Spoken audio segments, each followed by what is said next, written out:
before MS Dhoni lifted the World Cup, before Virat Kohli celebrated his centuries with his phenomenal aggression, before Rohit Sharma displaying his lazy elegance, there was one man who changed the game for India. One man who took Indian cricket from being polite losers to fearless warriors. This is the story of Sourav Ganguly.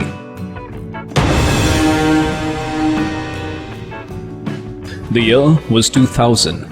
Indian cricket stood on the edge of ruin. Match fixing had crushed the soul of the nation. Captains had fallen. Heroes had crumbled.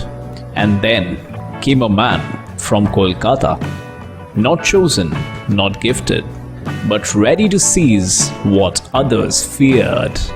The Indian captaincy wasn't handed to him. He took it, or rather seized it, and with it, he took on the poison chalice and turned it into medicine. They called him the god of the offside. Every time the ball was pitched outside off, Ravi Shastri's voice echoed through televisions. Well, that is a tremendous strike. Indians felt immensely proud and a deep sense of joy. But beyond all the elegance, there was steel. Behind that graceful willow stood a man ready for war. The Australian captain of that time, Steve Waugh, was the Iceman. Calm, yet ruthless, untouchable. In 2001, when the Australian side toured India, literally hunting for their 17th straight test win, Ganguly looked them in the eye. He made Steve Waugh wait at the toss for him, over and over again. And in that wait, the Iceman, his ice melted. At Eden Gardens, with his young warriors, Harbhajan, Lakshman, Dravid, Ganguly toppled the invincible. That's the end of the test match. India have won. India have won in dramatic style. He made the impossible possible. He denied the mighty, the invincible Australian side their 17th straight test win. A match that was destined to be Australia's was turned around completely due to that one partnership between Rahul Dravid and VVS Lakshman. India literally snatched victory from the jaws of defeat. Ganguly showed the Aussies that this was no longer a team that would just smile and lose, but this was a team that would fight and win. He didn't just lead, he built.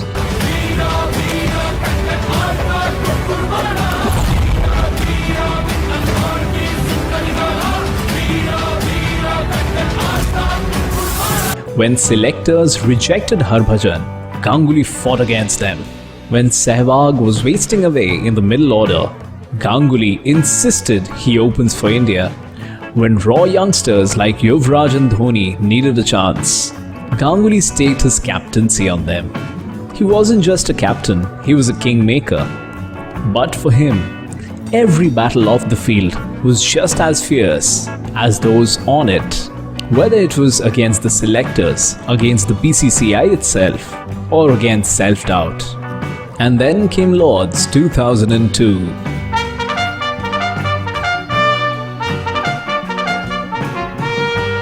Chasing 326 on English soil, again an impossible task. England knew they won this game the moment they scored 325.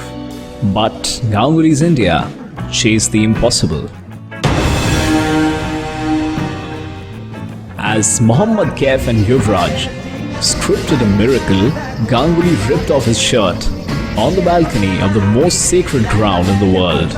A sight none of us Indians can ever forget, and a sight that will always remain close to our hearts, isn't it?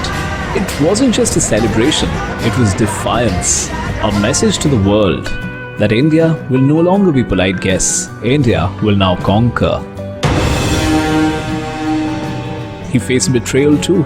The Indian cricket team's coach, Greg Chappell, somebody Ganguly himself got appointed, turned against him, stripped of captaincy, humiliated in public, dropped from the team. What do you expect? A player who's been right among the headlines for so long for the right reasons. A player who's been celebrated all across the country, if not the world, suddenly being discarded from this team. But he was never a loser. He was never someone who accepted fate for what it was. He was always a warrior in his heart. And warriors are always defined by comebacks. Ganguly fought his way back into the team, scoring a plethora of runs, silencing all critics, and of course reminding the entire world that legends never fade away. They rise again from the ashes. He didn't just win matches, he rewrote the DNA of Indian cricket. The fearlessness of Sehwag, the fire of Yuvraj, the audacity of MS Dhoni, the aggression of Harbhajan Singh and Zaheer Khan, and the dominance of players like Ashish Nehra, VVS Lakshman and Rahul Dravid, and Gautam Gambhir. All of it traces back to one man, one captain, one legend.